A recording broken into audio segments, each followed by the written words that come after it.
Well, we took the preseason favorite on the road to like I said, after the game to the very end. Nobody likes to lose. It hurts. Just some closing comments on the game. The obvious thing is, just from a defensive standpoint, we've got to limit explosives. And I know I said that, and we've got to continue to find ways to do that. But the second thing to that is we were very poor tackling, particularly in the secondary. I think I over 150 yards after first contact. You can start there, just from the defensive standpoint. We got a little chess match with, the run game started working, so we started loading the box. Isolated the receiver in the second half, but we got to continue to again do a better job on getting the guy to the ground. And they played very, very hard on defense. We got 2 turnovers. Didn't have any on offense. That kept us in the game. Offensively, we had a 300-yard passer, a 100-yard rusher, and a 100-yard receiver, and we only got 17 points. We had a chance in the second half to get it to 10 or 14 offensively and put more pressure on their offense, and we were just not able to do it from the offensive side. So every game is a 60-minute identity, and we find ourselves in it. I want, the special teams I mentioned after the game, we were okay. Didn't have. I think I said we didn't have a really game-changing play, and on the way home, we blocked a field goal that could have won the game. That's our third one this season. And along with that, Tristan Vandenberg was, I think, named Mackey Special Teams Player of the Week. Great placement. Had some booming kicks into the wind. I mean, the wind it got to be 20 miles an hour. And, the one that they had trouble fielding was hanging, into the wind. And unfortunately, we did not get on the ball, but we pinned them down deep and had great field position offensively. So special teams, I think for the third straight week, we've done some really good things. That needs to continue. Offensively, again, we've got to find ways to get more points on the board. If our defense is having trouble slowing them down like 2 weeks ago, we got to find a way to win the game. And I know that there's a lot of yards in there from this past week, but we had a chance to win at the end. So as a whole, they're going to keep working. I know that. If they keep working, they're going to improve. And if we keep improving, we're going to win. So we are obviously very excited about getting home on Frank Solich Field here at Peden Stadium. It's homecoming week. Weather looks great. Best fans in the country. So we're looking forward to that. Okay, we're opening the floor to questions. Please introduce yourself before you start. Coach Eric Decker with the Athens Messenger. So you mentioned it a little bit, but it's a frustrating result at the end of the day. What was the demeanor like of the team in the locker room after the loss? Hurt.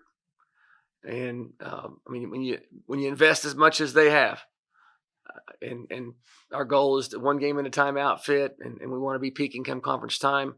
We went into that game. If you looked at the starting lineup, we were both tackles. Hagan had to move out to tackle. Tyler Foster, Tyler Walton, a couple guys on defense. Ray Umbiel did not suit out. On paper, probably didn't give us much of a chance, I think, but our guys battled. They were very resilient and just showed tremendous amount of resolve together. And we just, close game.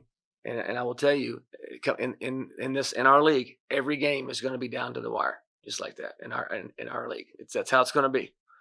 Home, on the road, unless there's something, someone gets 2 or 3 fumbles and they don't turn it over and get a pick six, the scores it's going to be a touchdown or less in our league every week. So it is great for the fans. It did not go our way this last game, but it was a heck of a game, exciting game, and I anticipate every one of those games, like I said, down the stretch. and it's who's going to make some plays in the fourth quarter, and we've got to find ways to do it.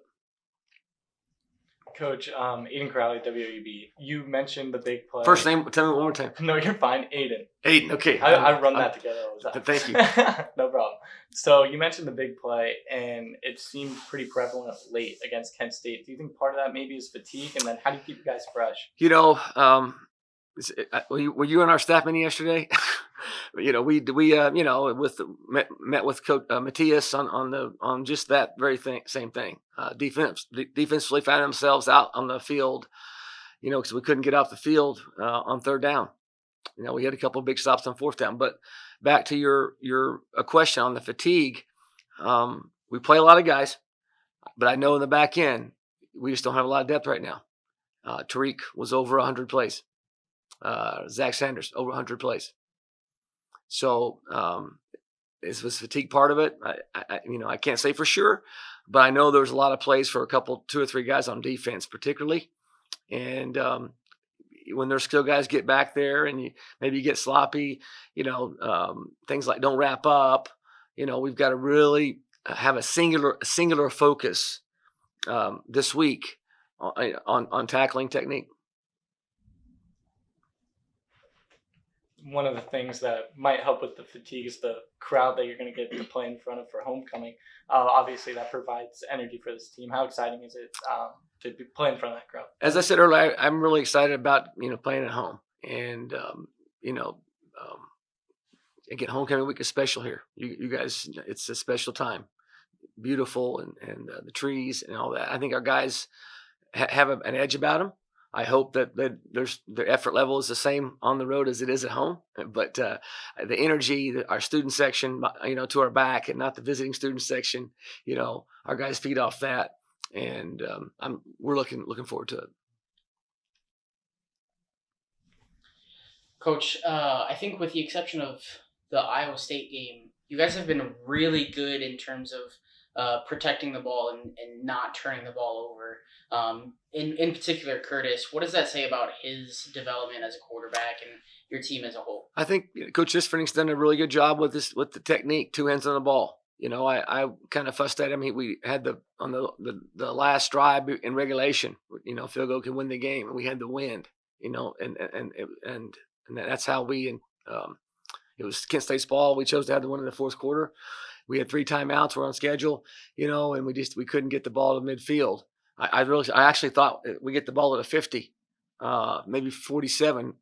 Tristan is going to make it. I mean, one of those kickoffs with the wind. I think he split it, right? I think he split the uprights on a kickoff, And so if we get, it would have been a 67 or 68 yarder, but I've seen him make it in practice with less wind, And so my point is on the taking care of the ball. Curtis. I thought it didn't have 2 hands on the ball. Dropped it.